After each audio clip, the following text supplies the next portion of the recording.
Pues bien, vamos a empezar. El título del mensaje en esta mañana, estamos en 1 Pedro capítulo 5, el título es ¿Cómo resistir al diablo? ¿Cómo resistir al diablo? Estamos abriendo la Biblia en 1 Pedro capítulo 5, leeremos también el versículo 8, ya que es un hilo de pensamiento. 1 Pedro capítulo 5, alguien porfis que lea en voz alta el 8 y el 9 de 1 Pedro capítulo 5. El título general, ¿Cómo resistir al diablo? Y por favor, móviles apagados, ya que son uno en el tiempo de alabanza. 1 Pedro 5, del 8 al 9, ¿Cómo resistir al diablo? Sed sobrio y velad, porque vuestro adversario, el diablo, como león rugiente, anda alrededor buscando a quien devorar. Al cual resistid firme en la fe, sabiendo que los mismos padecimientos se van cumpliendo en vuestros hermanos en todo el mundo. Ok, gracias Paco, gloria a Dios. Seguimos hoy entonces con el tema del diablo. En la última predicación os hablé sobre el diablo y os advertí acerca de dos tendencias dentro del movimiento evangélico contemporáneo. Ola número uno, la ola liberal, es decir, la escuela saducea. Aquellos que dicen que el diablo no existe. El diablo simplemente es lenguaje simbólico para referirse a o la maldad ahí fuera en el mundo o la maldad que hay dentro de nosotros. Ellos dicen que Satanás no existe y los teólogos liberales niegan todo lo que sea milagroso. Niegan el nacimiento virginal de Cristo, la muerte expiatoria de Cristo, resurrección literal de Cristo, niegan que haya un cielo, niegan que haya un infierno. Los teólogos liberales no creen en nada que sea meramente milagroso. Y la segunda tendencia, tal vez más popular dentro del movimiento evangélico hoy en día, es la escuela que yo tacho de omnisatanismo. Las personas que ven al diablo cada 2 por 3. Tú estornudas o acabas de toser, ahí está el diablo manifestándose en el culto de General Luque. Tú ves una sombra por la noche, ahí está el diablo, hay que echar aceite y atar al hombre fuerte. Así que dentro de estas dos tendencias contemporáneas que existen y son muy reales, tenemos que predicar sobre el diablo. Y la Biblia maneja el asunto de Satanás con mucha sobriedad y con temor y temblor. Así que en el primer mensaje, a partir del versículo 8, os hablé sobre el diablo y voy a seguir hablándoos en esta mañana sobre Satanás. En el último mensaje quería dejaros con esta idea, la de que Satanás es un león que está rugiendo, es verdad, pero tenemos con nosotros el león de leones, el león de Judá. Es verdad, Satanás es fuerte, pero Cristo es infinitamente más poderoso que Satanás, que Lucifer. Así que bien, vamos a seguir hoy con versículo 9. Estamos acabando ya esta primera carta de Pedro. Llevamos ya casi 2 años predicando a partir de ella. Y tenemos 3 puntos para predicar a partir del versículo 9. Son los siguientes. Punto 1 en esta mañana. Resistid. Resistid. Lenguaje de soldado, lenguaje militar. El creyente es un soldado, no es una mariposa. Número 2. Firmes. 1, resistid. 2, firmes. Y número 3, sabiendo. Así que 1, resistid. 2, firmes.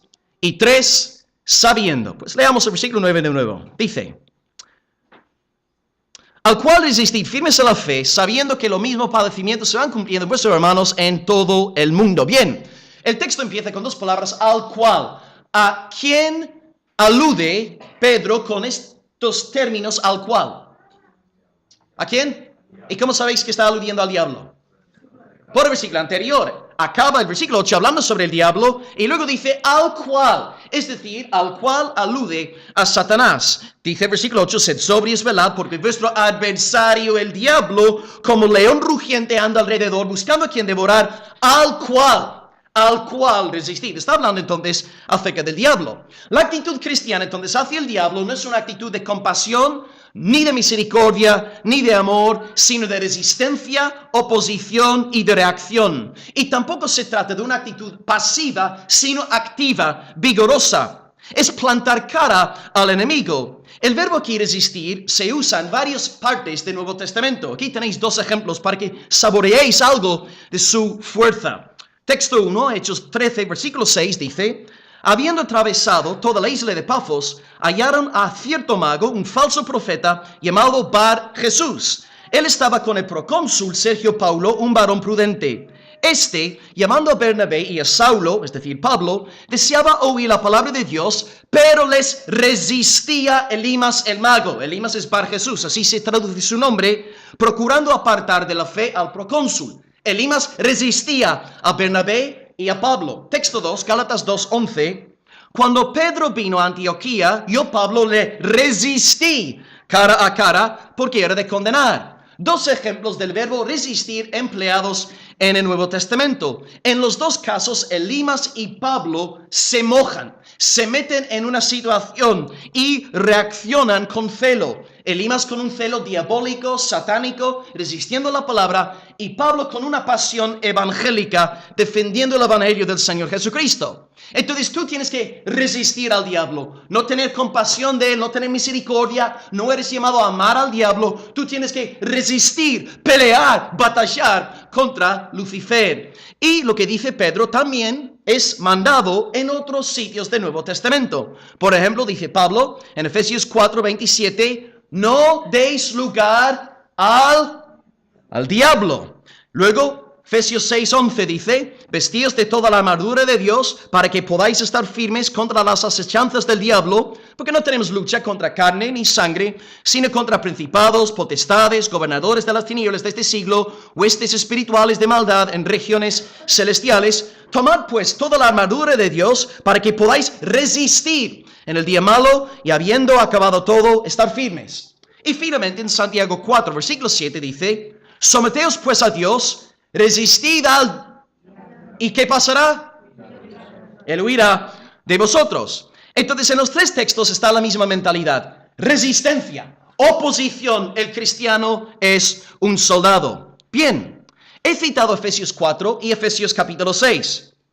Antes, sin embargo, de resistir al diablo en Efesios, tenemos que vestirnos del nuevo hombre. Es decir, tenemos que nacer de nuevo. Si tú estás aquí en esta mañana y no eres nacido de nuevo, no puedes resistir al diablo. Porque el diablo es tu padre, él es tu señor, él es tu jefe, él pone las reglas. Tú eres el caballo, Satanás es el jinete. Tú solo puedes resistir a Satanás si has nacido de nuevo, si eres nacido de Dios. Y Santiago también nos dice que para poder resistir al diablo, primero tienes que estar sometido a Dios. Porque si tú intentas resistir al diablo sin estar sometido a Dios, Satanás te va a comer como si fueras un plato de patatas fritas, porque él es más fuerte que tú.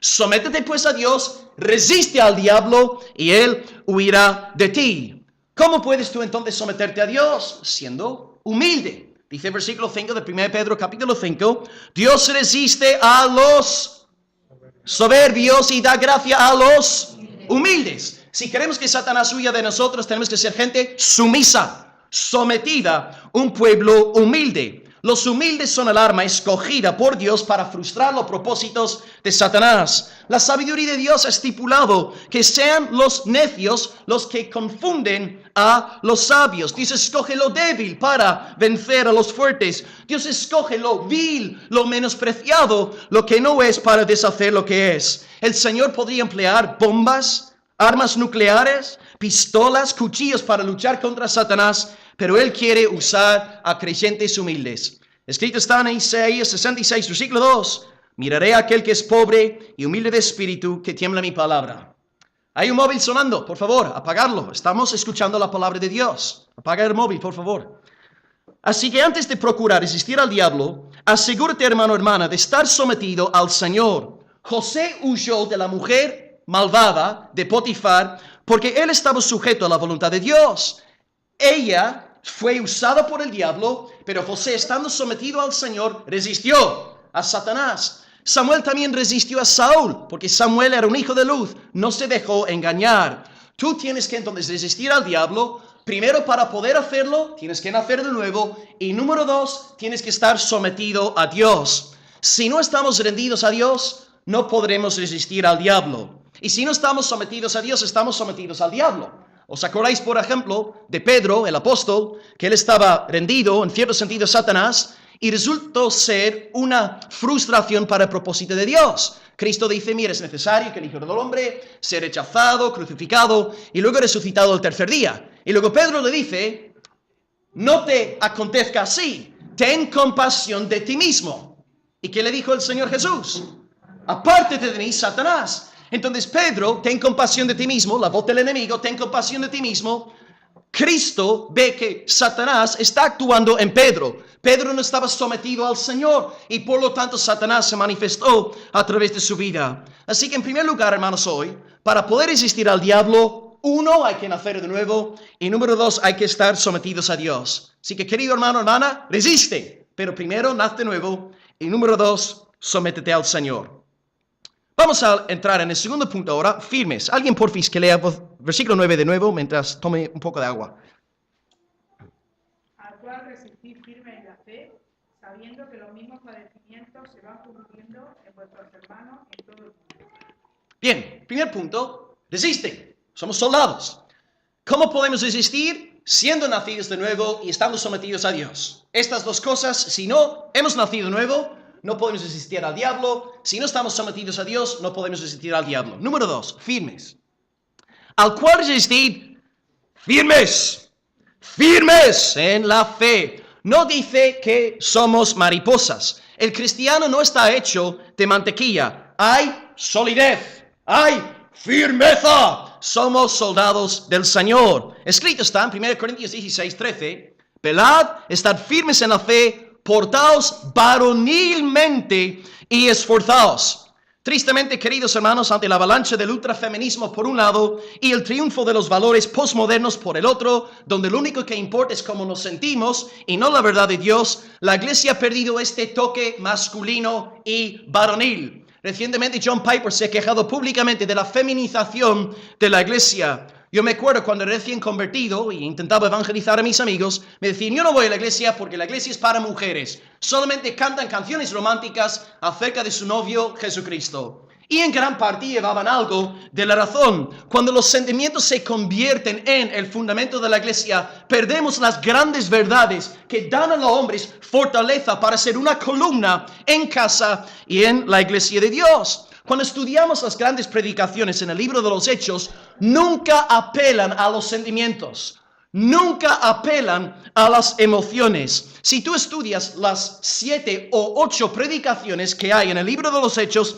siempre emplean doctrina, teología. Pero hoy, hermanos, en la iglesia protestante, las palabras teología y doctrina se han convertido en palabrotas. Pero no podemos experimentar el poder de la fe apostólica hasta que no recuperemos la verdad predicada por los apóstoles. Tenemos que basar nuestras iglesias en la verdad de la palabra de Dios. No estamos en contra de las emociones, pero creemos que la verdad apostólica, predicada en el poder del Espíritu Santo, va a producir emociones saludables, emociones bíblicas basadas en las Escrituras. Que nuestras iglesias, pues, y nuestras vidas estén basadas en la verdad, en la palabra de Dios. Escrito está, la hierba se seca, la flor se cae, las emociones se marchitan, mas la palabra del Señor permanece para siempre. Si tú entonces, hermano, quieres estar firme en la fe, necesitas saber lo que crees. Necesitas solidez,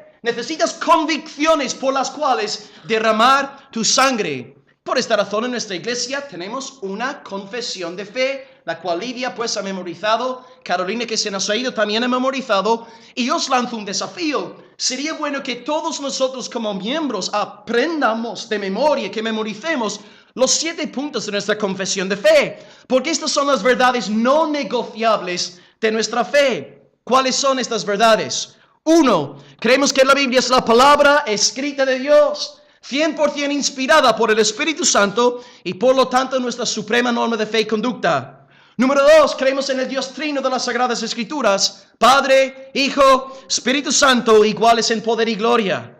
Número 3, creemos que el primer hombre Adán fue creado recto e inocente, pero por la caída llevó a su descendencia a un estado de pecado y de condenación eterna. 4, creemos que el segundo Adán, Jesucristo, por ser el único Dios hombre y en virtud de su encarnación, obediencia, muerte vicaria, resurrección y ascensión, es el único mediador entre Dios y los hombres. Número 5, creemos que la salvación es única, exclusivamente por medio de la fe en el Señor Jesucristo. Esto es, en su muerte expiatoria y resurrección literal al tercer día por amor a los pecadores. Número 6, creemos que la iglesia es la comunidad de los redimidos del Señor, los cuales se reúnen regularmente para adorar a Dios, oír el evangelio predicado y participar de las ordenanzas, a saber, el bautismo y la Santa Cena. Y número 7, creemos que Cristo ha de volver por segunda vez para recompensar a los suyos y castigar a los pecadores eternamente. Cuando hablamos entonces de estar firmes en la fe, hermanos, estas verdades son no negociables. Aquí no vamos a ceder, no vamos a intentar entrar en un movimiento de unidad eclesiástica sin estos fundamentos bíblicos. Sí, ahora bien, en cuanto a doctrinas secundarias, hay un gran marco de libertad, donde cada uno puede tener en su conciencia una convicción tocante a ciertas verdades. Pero estas verdades centrales, fundamentales, no se negocian. Pregunta Salmo 11, versículo 3. Si fueren destruidos los fundamentos, ¿qué ha de hacer el justo? Si tu casa no tiene fundamentos, ¿qué va a pasar con tu casa? Se viene para abajo, porque vivimos en Almería y el viento no cesa. La casa se viene para abajo. Necesitamos fundamentos. Señor, ¿cómo puedo estar yo firme en la fe? Sabiendo lo que crees. Que sean convicciones, pero convicciones que no vas a negociar, cosas por las cuales vas a dar tu vida. Y desde luego, hermanos, la verdad de verdades, lo que más celebramos en nuestra iglesia es la verdad del Evangelio del Señor Jesucristo, la noticia de noticias, la buena noticia con B mayúscula. El Evangelio es tan magnífico porque da toda la gloria al Señor Jesucristo. Y si sabemos que el Salvador ha muerto por nosotros, que Él ha resucitado al tercer día con el fin de justificarnos delante de Dios, podemos gozarnos de la seguridad de la salvación y vivir el resto de nuestros días en la perfecta paz del Señor. Cuando yo salí de Irlanda, la semana pasada pillamos una tormenta en el avión. Yo estaba en el ala del avión y vi a mi lado a 30 metros la tempestad y los rayos. Y hermanos, es increíble porque yo, antes de mi conversión, yo habría tenido un miedo, pero estaría chillando, como un bebé, voy a morir, que voy a morir. Pero hermanos, en el avión te vas predicando el Evangelio, no puedes ser condenado. Si me muero ahora mismo, voy a la presencia de Dios y el Evangelio te da paz, queridos. No solamente aquí el domingo por la mañana cuando todo está bien y estamos todos guapos, no. Cuando estás en un avión, ahí solito hay un rayo a punto de partir del avión, estás en paz. Porque el Evangelio es poder de Dios para salvación a todo aquel que cree. Hermanos, necesitamos proclamar este Evangelio sin cesar. Y yo como pastor estoy delante de Dios obligado a predicaros el Evangelio domingo tras domingo, que Cristo ha muerto y Él ha resucitado para perdonar a los pecadores, a los impíos. Si solamente predicase aquí sobre la ética, sobre lo que tenemos que hacer, crearía una iglesia legalista.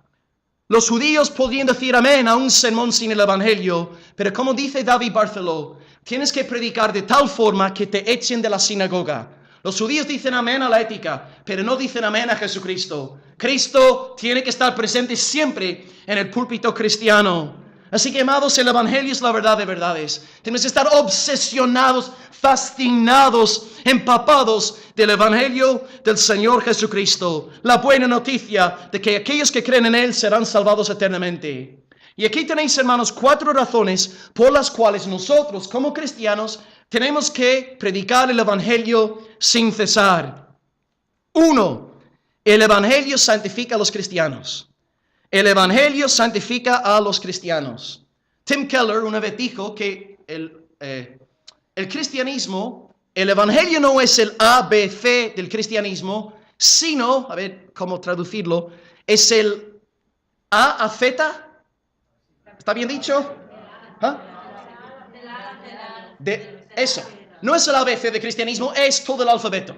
Eso es lo que él dijo en inglés traducido al castellano. Es decir, muchos cristianos hoy en día piensan que el Evangelio solamente sirve para los impíos. Y vamos a predicar el Evangelio al no creyente para que sea salvado.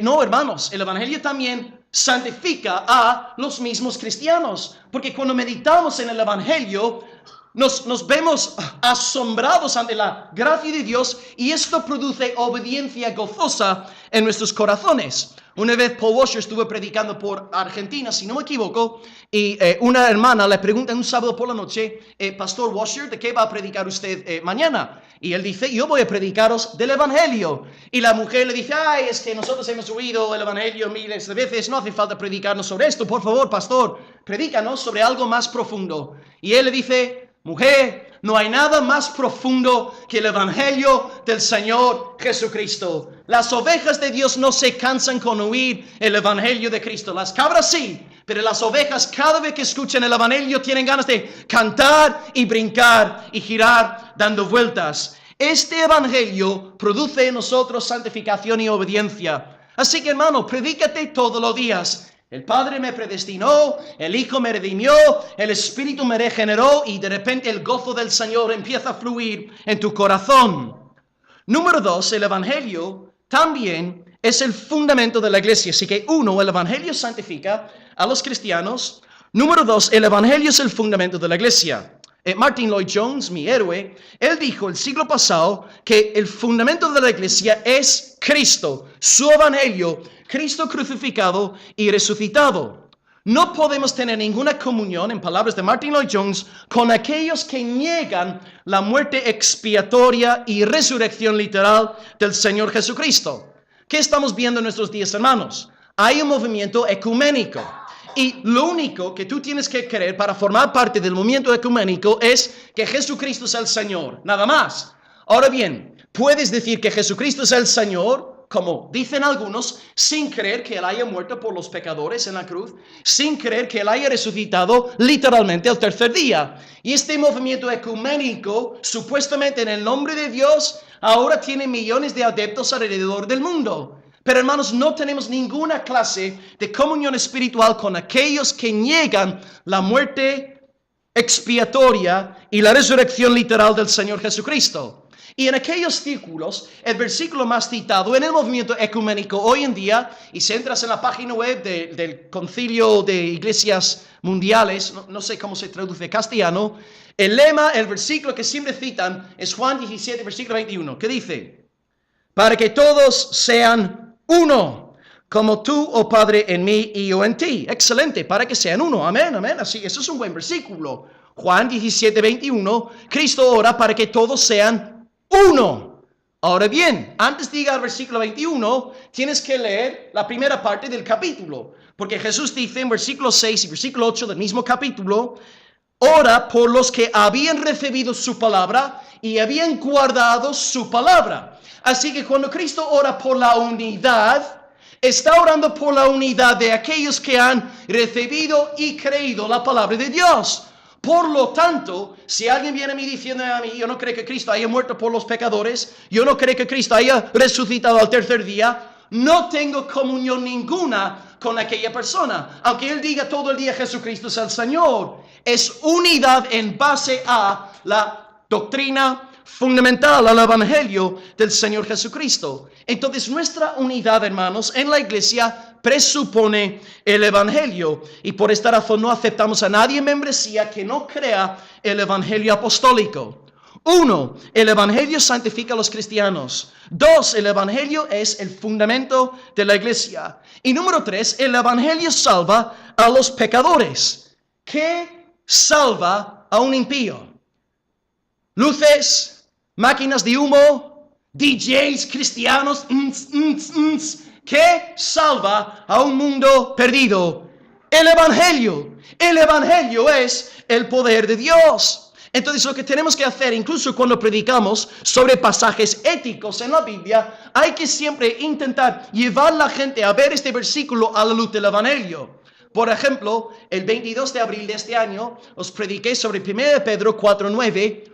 Hospedaos los unos a los otros sin murmuraciones. Es un versículo de ética, lo que tenemos que hacer. Y a primera vista no tiene nada que ver con el evangelio. Pero hermanos, ¿por qué hospedamos a los demás? Porque somos salvados y fuimos recibidos gratuitamente en la casa del Padre. Y ya que hemos recibido semejante gracia, nosotros abrimos las puertas de nuestro hogar para que la gente se quede con nosotros. Entonces, hasta la ética cristiana presupone el evangelio. El evangelio es necesario. Así que tenemos que predicar el evangelio, porque nadie puede ser salvado si no es por el evangelio. En palabras de Pablo, 1 Corintios 1:21, agradó a Dios salvar a los creyentes por la locura de la predicación. ¿Y qué es el contenido de la predicación? Cristo crucificado, poder de Dios y sabiduría de Dios. Él es el mensaje que tenemos que predicar. Y en esta mañana tú sabrás si eres una oveja de Dios, porque el mensaje de Cristo crucificado hace que tu alma estalle. Tú vuelas por las nubes al pensar en la persona de Jesucristo. Y si Cristo no es tu deleite, pues no eres del Señor Jesús. No podemos esperar conversiones en la iglesia si no predicamos el Evangelio. Y número 4, hermanos, predicamos el Evangelio porque el Evangelio glorifica a Dios. El Evangelio glorifica a Dios. La buena noticia de Cristo nos lleva a glorificar a Dios por enviar a su Hijo en el poder del Espíritu Santo. Adán pecó, nuestro padre, pero Dios hizo algo al respecto.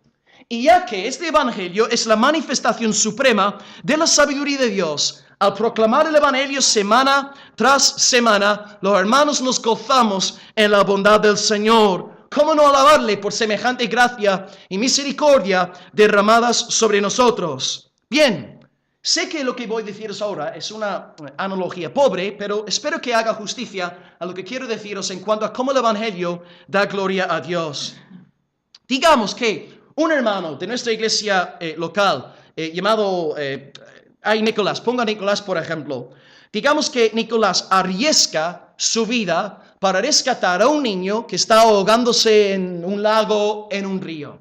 Nicolás entonces salva la vida del niño. Y yo el domingo que viene me pongo aquí detrás del púlpito delante de todos vosotros, los que estáis aquí en esta mañana, y os digo, hermanos, hermanas, nuestro hermano Nicolás es un auténtico héroe.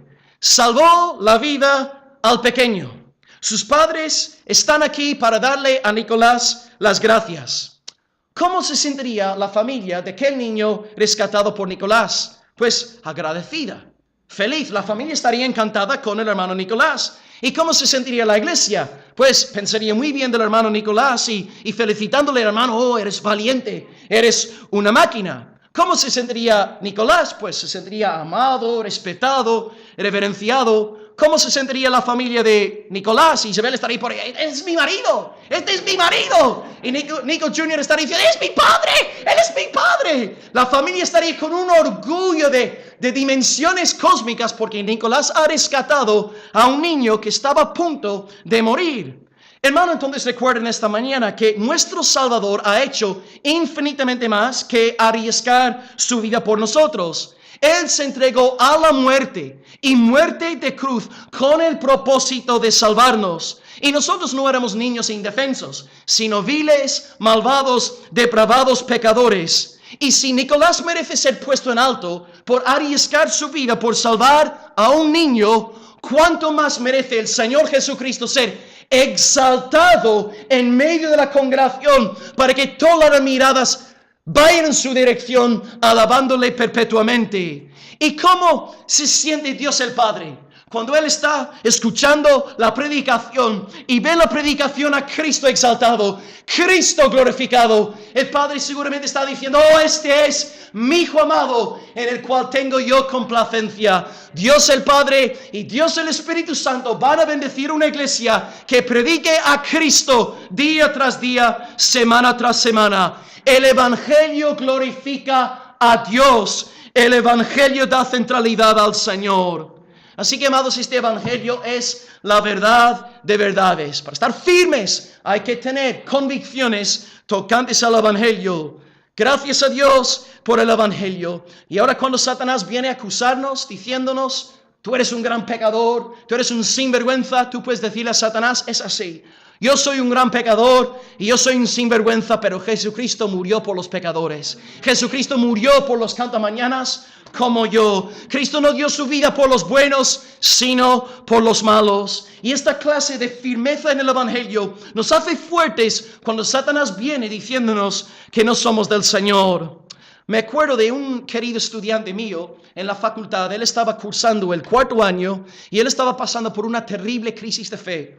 Y él me decía a mí que no podía aumentar su nivel de fe. Y no tenía fe. Y no podía salir de la cama por la mañana porque no tenía fe y tenía miedo de vivir sin fe.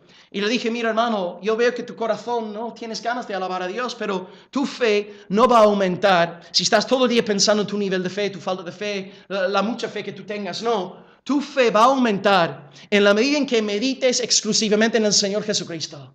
¿Te acuerdas de su evangelio, de su muerte, su resurrección, de cómo está sentado a la diestra del Padre, intercediendo por ti? Te está guardando hasta el fin. Él va a venir por segunda vez. Y cuando tú empiezas a pensar en Cristo y no en ti mismo, ya verás como tu fe automáticamente va subiendo.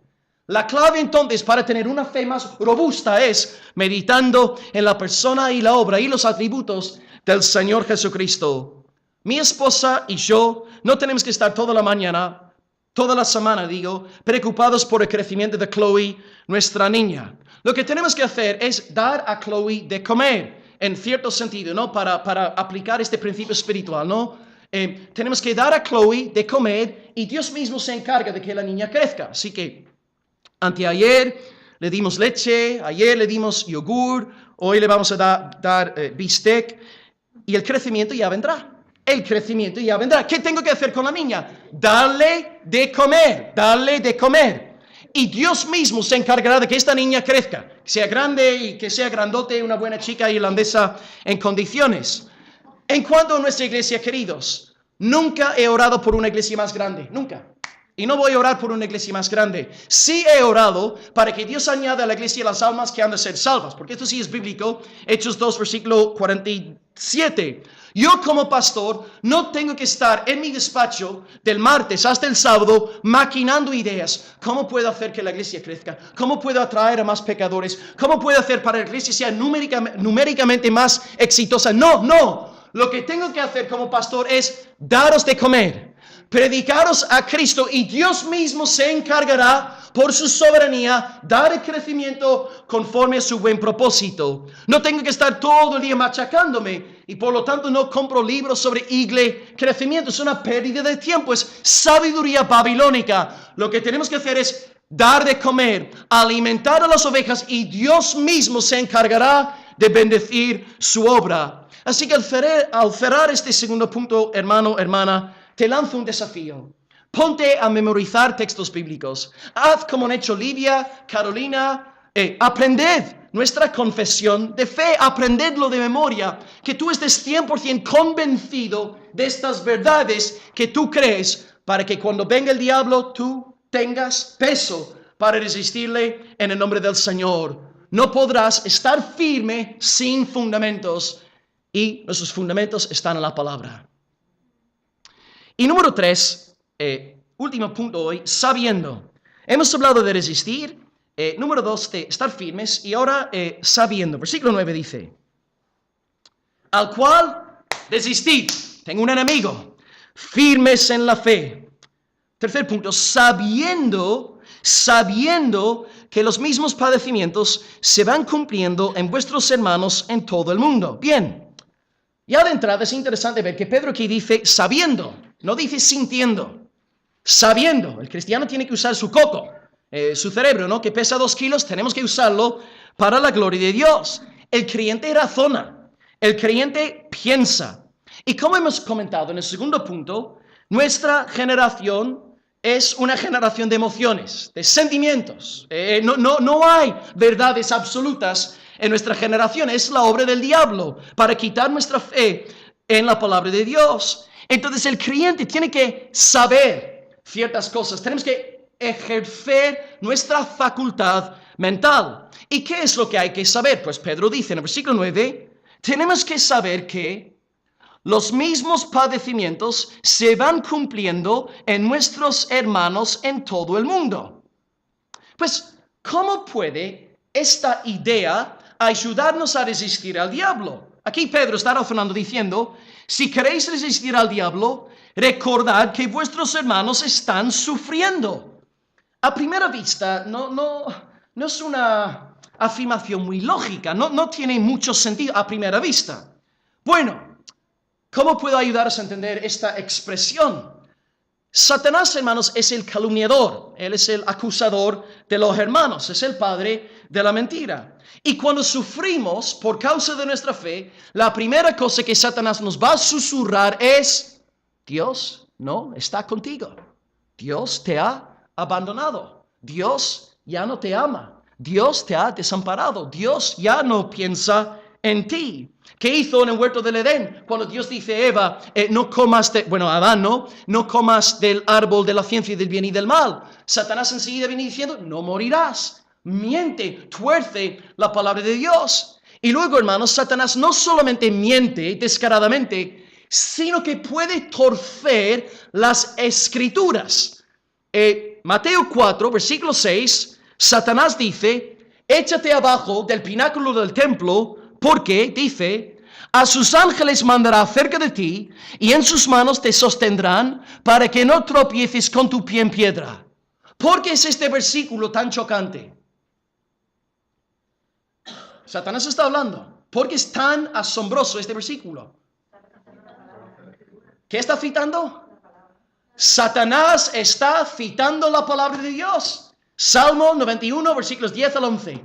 Satanás coge un texto del Antiguo Testamento y lo cita textualmente ante el Señor Jesucristo. Menudo engaño. Vaya mentiroso. En palabras de J. Cerile, nótese bien que el diablo puede citar la Biblia cuando le conviene. No hay cosa buena de la cual no se pueda abusar. Satanás se presenta como un teólogo, como un experto en las cosas de Dios. Aparece como ángel de luz. ¿Y acaso no nos está sucediendo lo mismo en el mundo evangélico en España? Nuestro adversario principal no es Pedro Sánchez, no es Pablo Iglesias, no son las colectivas LGTBI. El enemigo principal en la iglesia del Señor hoy en día es el teólogo liberal que viene con sus 3 doctorados en teología protestante, haciendo que el pueblo dude de la palabra de Dios. Y nos dicen estos nuevos teólogos, la doctrina no importa, olvídate de la teología, lo de Cristo derramando su sangre por los pecadores es un cuento chino. Ahí está la obra del enemigo. Hermanos, Satanás no va a venir a Almería vestido de negro, vestido de rojo, vestido de escorpión o de serpiente. Él va a venir como ángel de luz, con doctorados, con todo el aplauso del mundo protestante. Hay que tener cuidado. Tenemos que estar bien anclados en la palabra del Señor. Así que, amados, sed sobrios. Velad. El anticristo no vendrá vestido de viuda negra, sino de ángel de luz. Él vendrá con su Biblia interlineal, griego-español en la mano, con el respaldo de nuestras facultades de teología protestante. Nosotros necesitamos saber que Satanás puede citar las Escrituras, pero lo hace con un fin perverso. Tengamos cuidado. Probemos los espíritus para ver si son de Dios o no. Y fijaros en las 3 tentaciones. La primera tentación es convertir las piedras en pan. Es la tentación, ¿no?, del evangelio social. Que la iglesia sea una iglesia de obra social, obra social, obra social. Olvidaros de la proclamación del evangelio. Solamente dad de comer a los pobres, dad de beber a los sedientos y hasta olvidaros del evangelio. Es la tentación del evangelio social. Y número 2, la segunda tentación. Échate del pináculo. Es la tentación del espectáculo religioso, el circo, señales y milagros que no están hechos en el nombre de Dios para llenar el templo con falsas señales, grandes figuras carismáticas cuyos ministerios no se centran en la palabra de Dios, sino en lo que impresiona externamente. La palabra es reemplazada, pues, por una interpretación desviada de la misma que coloca la atención del público en el carisma del predicador. Y esta pasión malsana y mundana elimina la reverencia que ha de caracterizar una asamblea cristiana. Yo, como pastor, hay pastores que en esta mañana van a subir al púlpito diciendo al pueblo de Dios, si vosotros no sois ricos, es que estáis en pecado. Si tú llevas gafas, no tienes fe. Si tú estás enfermo, es que tú no estás andando en obediencia delante de Dios. Es un evangelio falso. Es un espectáculo religioso falso. Y fue la tentación que Satanás lanzó a nuestro Señor. Pero Cristo en esta segunda tentación, fijaros en cómo Él responde. Dice, no tentarás al Señor tu Dios. Así se interpreta Salmo 91 correctamente. No tentarás al Señor tu Dios. El que tienta a Dios es el que cree que Dios es su títere personal. Que Dios está aquí para hacer lo que yo quiera. Dios está sujeto a mis caprichos y antojos carnales. Estas personas han creado un Dios conforme a su propia imagen y semejanza. No es el Dios de las Sagradas Escrituras. Y ya que tienen una teología tan humanista, tan centrada en sí mismos, piensan que el universo entero gira en torno a ellos. Y es esta mentalidad egocéntrica que lleva a estas personas a abandonar a Dios cuando empiezan a sufrir. Es exactamente la misma lógica que funciona en el mundo de los ateos, en el mundo del ateísmo hoy en día. Dios no existe porque yo tengo cáncer. Dios no existe porque yo tengo SIDA. Dios no existe porque yo tengo Alzheimer's.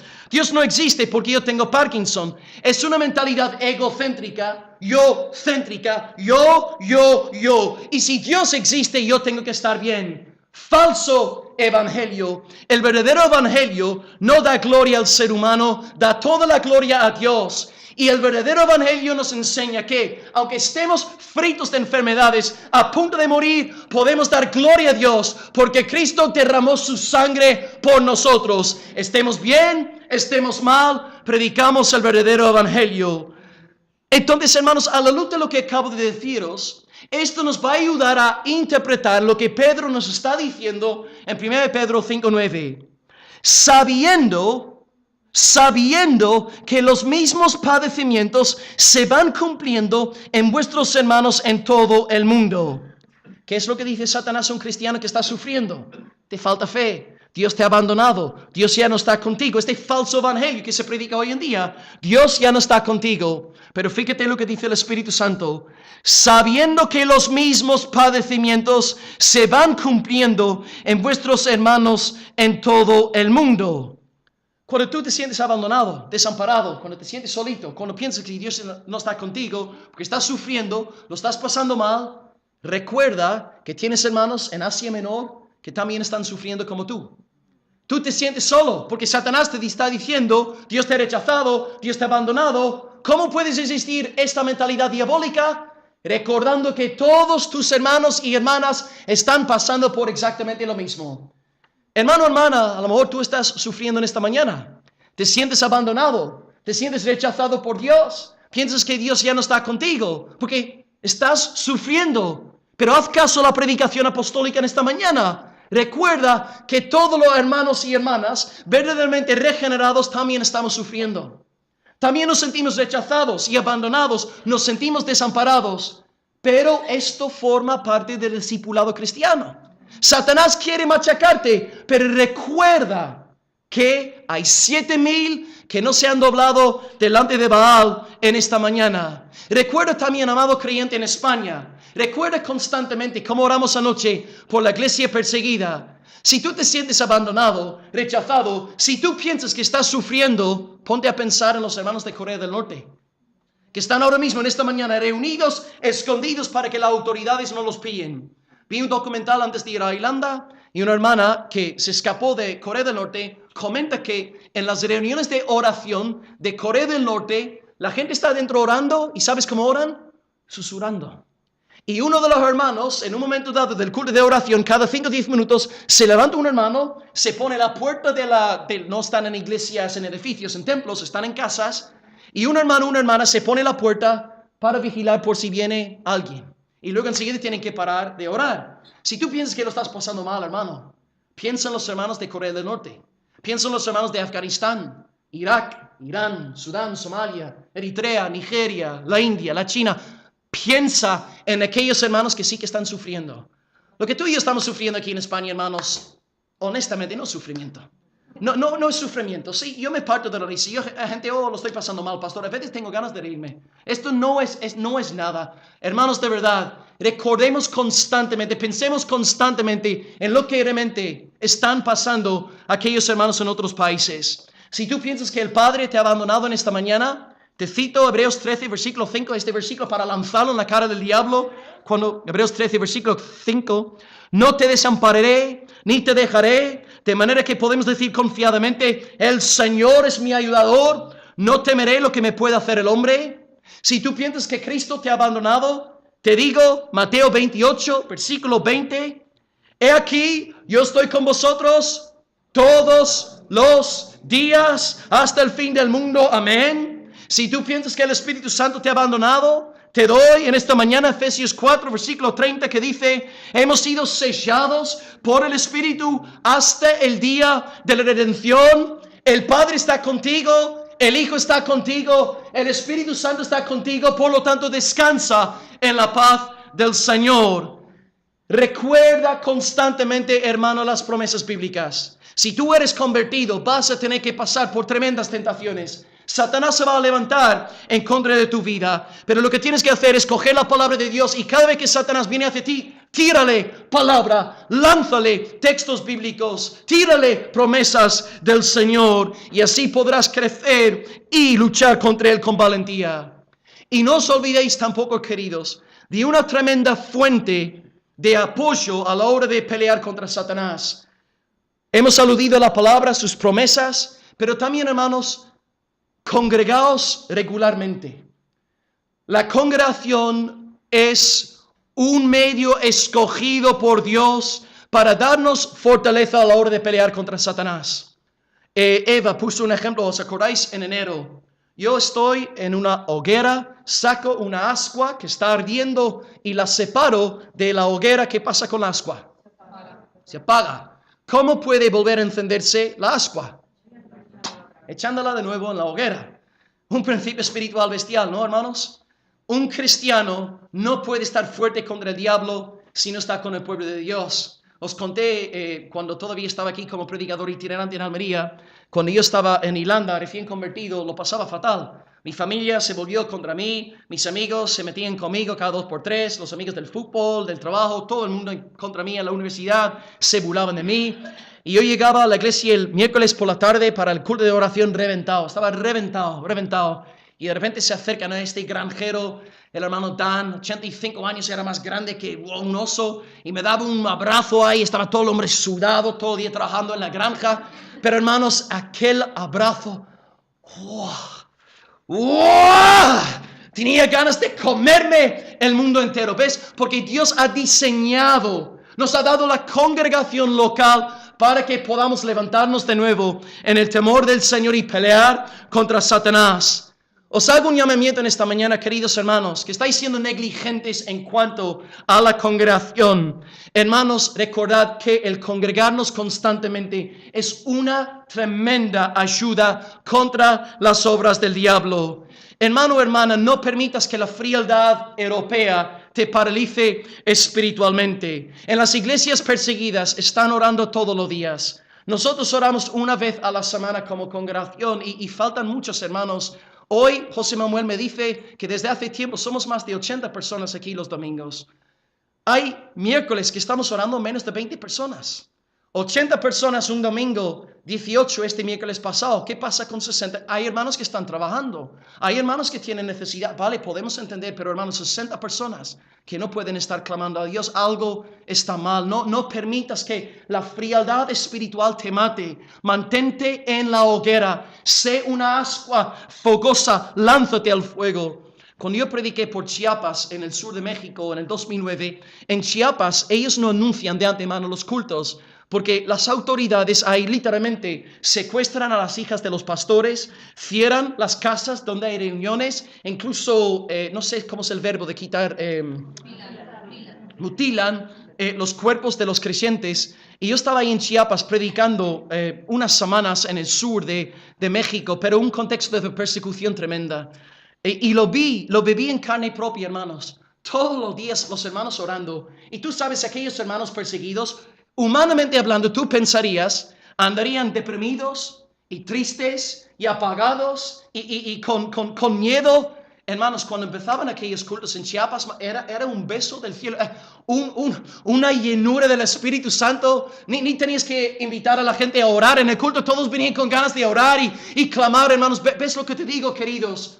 Nuestro nivel de fuego espiritual está muy bajo y necesitamos recuperar, necesitamos meternos en la hoguera. Oh, hermano, hermana, lánzate en esta mañana en la hoguera. Busca estar con el pueblo de Dios. Clama al Señor de día y de noche y podrás ser fuerte contra las acechanzas del diablo. No estás solo en esta mañana. Recuerda las promesas de Dios y recuerda que aquí tienes un pueblo que también quiere andar juntamente contigo para hacer frente a la obra del diablo. El Padre es por ti, el Hijo es por ti, el Espíritu es por ti, tu iglesia local es por ti. Así que haz buen uso de tu congregación local para pelear contra Satanás. Para concluir todo lo que hemos predicado en esta mañana, recapitulo los 3 puntos, leyendo versículo 9 por última vez. Al cual resistid firmes en la fe, sabiendo que los mismos padecimientos se van cumpliendo en vuestros hermanos en todo el mundo. En primer lugar, os hablé sobre resistir. Es un verbo agresivo, celoso. No estamos hechos de mantequilla, somos soldados, somos guerreros del Señor. Y lo que os enseñé el primer punto es que no podemos resistir al diablo si no somos cristianos y si no estamos sometidos a la voluntad de Dios. ¿Quieres resistir a Satanás? Naz de nuevo y sométete a la voluntad del Señor. Número 2, os hablé sobre estar firmes. Y recalcamos que no podemos estar firmes sin tener las verdades cristianas ancladas en nuestra alma. Vimos también que el Evangelio es la verdad de verdades. Porque el Evangelio santifica a los creyentes, es el fundamento de la iglesia, salva a los perdidos y glorifica a Dios. Una iglesia firme y saludable es una iglesia evangélica en el sentido verdadero de la palabra, una iglesia basada en el Evangelio. Y número 3, vimos que podemos vencer a Satanás sabiendo algo, sabiendo que nuestros hermanos en todo el mundo están sufriendo. ¿Cuál es la lógica aquí de Pedro? Pedro nos está diciendo que Satanás va a hacerte creer que estás solo, que Dios te ha abandonado. Y todo lo que hemos nacido de nuevo, hemos oído esta voz en más de una ocasión, ¿cierto? Pero ¿qué hacemos cuando oímos esta voz, este susurro del diablo? Enseguida nos acordamos de también muchos de nuestros hermanos en el mundo están pasando por exactamente lo mismo. Y la próxima vez que nos toque sufrir, pensemos en los hermanos de Corea del Norte, de Afganistán, de Irak, de Irán. Pensemos en ellos y ya verás cómo tu autocompasión desaparece enseguida. Así que, amados, en esta mañana vamos a hacer guerra contra el enemigo, anclándonos en la verdad de la palabra y disfrutando de la congregación local donde el Señor nos ha colocado. Demos gracias pues al Señor en esta mañana por su palabra. Oremos como congregación a Dios en esta mañana. Aleluya. Padre, gracias a ti por tu palabra predicada en esta mañana. Gracias por el texto de Pedro, Señor. En cuanto a la resistencia, Señor, te damos gracias. No nos llamas a ser maripositas, Señor. No nos llamas a ser flojos, endebles, gente, Señor, que dé pena. No, nos llamas a ser soldados, a pelear, a hacer guerra, Señor.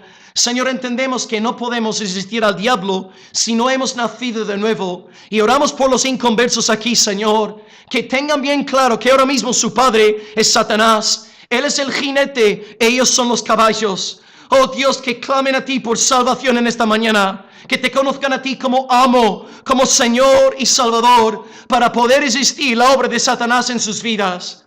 Y Padre, por aquellos que ya son convertidos, entendemos que no podemos resistir al diablo, como tu palabra nos enseña, si no estamos sometidos a ti. Padre, si hay alguna área de nuestras vidas como creyentes que no estamos sometidos a ti, te pedimos, Señor, hoy perdón, y te pedimos, Señor, que nos des de tu Espíritu para que podamos andar en tus caminos. Y también que pongamos de nuestra parte, esforzándonos para ser santos y santificados para tu gloria. Señor, permítenos ser una iglesia que resista a Satanás activamente, Señor, en el poder del Espíritu Santo. En segundo lugar, Padre, te pedimos también por firmeza. Entendemos que no podemos tener firmeza si no estamos anclados en las grandes verdades de tu palabra. Señor, fomenta en nosotros una pasión por memorizar textos bíblicos, por memorizar tal vez nuestra confesión de fe. Señor, por atesorar tu palabra en nuestro corazón, por guardarla para poder resistir al maligno, Señor. Danos convicciones, sobre todo a los varones aquí, Señor, a los hombres que son sacerdotes y profetas y pastores en sus hogares. Que sean columnas, Padre, columnas, Señor, edificadas en base a tu santa palabra, Señor. Da a cada hermano convicciones por las cuales derramar su sangre, dar su vida, Señor. Haznos entender que lo que estamos haciendo aquí es un asunto de vida o de muerte. Señor, danos hombres varoniles en esta congregación de General Luque, Señor. Queremos ser varones conformes a tu hermoso corazón. Y en tercer lugar, Padre, es cierto que a primera vista parece un poco extraño lo que Pedro nos ha dicho en esta mañana. ¿Cómo podemos resistir al diablo pensando en el sufrimiento de nuestros hermanos? Pero gracias a la explicación que tu Espíritu nos ha dado en esta mañana, Señor, entendemos que Satanás viene a susurrarnos, diciéndonos, Padre, que tú nos has abandonado. Pero en cuanto pensemos en nuestros hermanos rechazados, perseguidos, enseguida nos damos cuenta de que formamos parte de una familia muchísimo más grande que nosotros mismos. Señor, te pido también en este sentido que tú nos libres de la autocompasión que ha triunfado en la iglesia occidental. Y Señor, siempre andando con pena y siempre con autocompasión como Pedro en Mateo 16. Padre, te pedimos que tú nos des una buena dosis, Señor, de espiritualidad, de sentido común, de pensar en los que realmente sí están sufriendo. Y queremos levantar una intercesión en esta mañana por tu iglesia perseguida en todos los países que hemos mencionado. Señor, me acuerdo de los hermanos en Chiapas, cómo te alababan con un celo todos los días, sufriendo terriblemente, Señor, ante las autoridades. Señor, el documental que vi sobre Corea del Norte, otras cosas que hermanos me han comentado sobre Siria, e Irán y Indonesia. Oh Dios, oramos para que tú fortalezcas a tu iglesia perseguida, para que tú sigas, Señor, metiendo las ascuas en la hoguera. Y te pedimos por lo mismo aquí en Europa. Señor, es verdad, aquí cualquier excusa es buena. Yo sé que no estamos en un tiempo de avivamiento, porque cuando leo del avivamiento, los cultos están llenos, los cultos de oración están desbordando. Y aquí, Señor, hay tantísimas sillas vacías, no hay hambre por ti, no hay sed por ti. Oh Dios, te pedimos por avivamiento, te pedimos por una visitación del Espíritu Santo, te pedimos por poder de lo alto, te pedimos por una visión de tu gloria. Te pedimos por creyentes fogosos, fervientes, que andan en el temor de Dios, como fieles soldados resistiendo a Satanás. Oh Señor, ¿cómo podemos verte mover en nuestro país si no estamos clamándote a ti de día y de noche? Oh Dios, obra en nosotros, glorifícate grandemente y aviva tu obra. Y Señor, cómo no acabar pidiéndote que tú fijes nuestros ojos en Cristo. No podemos ser fuertes sin tu Hijo, sin su evangelio. Gracias por el amado deseado de las naciones. Danos a todos en esta mañana una visión cristológica, cristocéntrica, y haz que bailemos al son de su evangelio donde quiera que vayamos. Te amamos, Señor, y te damos gracias en nombre de Cristo Jesús. Amén. Y amén, Señor.